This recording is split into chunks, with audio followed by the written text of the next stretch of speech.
Assalamualaikum warahmatullahi wabarakatuh. Perkenalkan, nama saya Sofyan, program studi Ekonomi Syariah, Fakultas Ekonomi dan Bisnis Islam Institut Parahikmah Indonesia. Di video kali ini saya akan membahas mengenai sistem informasi akuntansi SIA serta perencanaan dan pengendalian internal. Yang pertama yakni sistem informasi akuntansi. Sistem informasi akuntansi adalah sistem yang mengumpulkan dan memproses transaksi-transaksi dan data dan menyampaikan informasi keuangan kepada pihak-pihak tertentu. Sistem informasi akuntansi terdiri dari 5 komponen, yaitu yang pertama orang-orang yang mengoperasikan sistem tersebut dan melaksanakan berbagai fungsi. Yang kedua, prosedur-prosedur baik manual maupun yang terotomatisasi yang dilibatkan dalam mengumpulkan, memproses, dan menyimpan data yang aktivitas-aktivitas organisasi.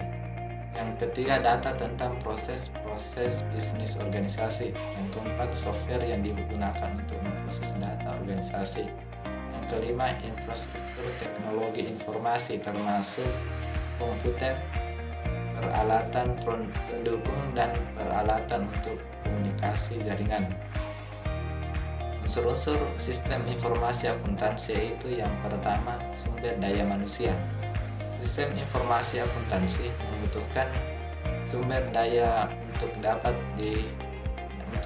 berfungsi. Sumber daya dapat diklasifikasikan sebagai alat, data, bahan pendukung, sumber daya manusia, dan dana.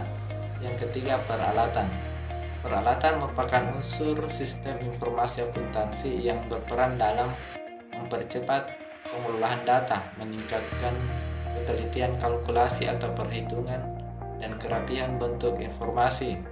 Yang ketiga, formulir. Formulir merupakan unsur pokok yang digunakan untuk mencatat semua transaksi yang terjadi. Formulir sering disebut dengan istilah dokumen.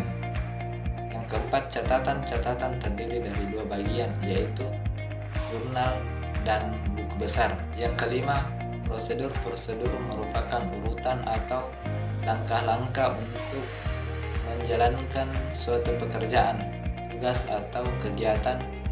Yang keenam, laporan hasil akhir dari sistem informasi akuntansi adalah laporan keuangan dan laporan manajemen. Sistem informasi akuntansi yang efektif dan efisien didasarkan pada beberapa prinsip dasar.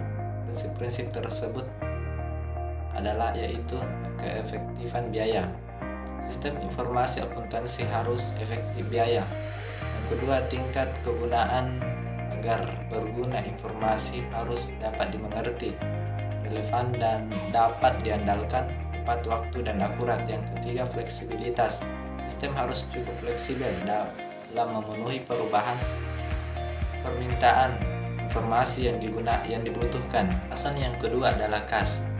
Kas adalah salah satu unsur aktiva yang paling penting karena merupakan alat pertukaran atau pembayaran yang siap dan bebas digunakan untuk membiayai kegiatan operasional perusahaan. Hampir setiap transaksi perusahaan dengan pihak luar menggunakan kas. Oleh karena itu, kas mempunyai sifat mudah dipindah tangankan dan tidak dapat dibuktikan pemiliknya. Maka uang kas yang keluar akan mudah disalahgunakan.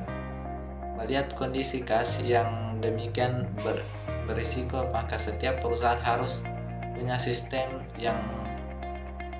dan prosedur penerimaan pengeluaran yang baik, di mana manajemen bertanggung jawab atas penerimaan dan pengeluaran kas. Kas meliputi uang tunai dan instrumen atau alat-alat pembayaran diterima oleh umum, baik yang ada di dalam perusahaan maupun yang disimpan di bank. Pembahasan yang ketiga yakni perencanaan dan pengendalian internal.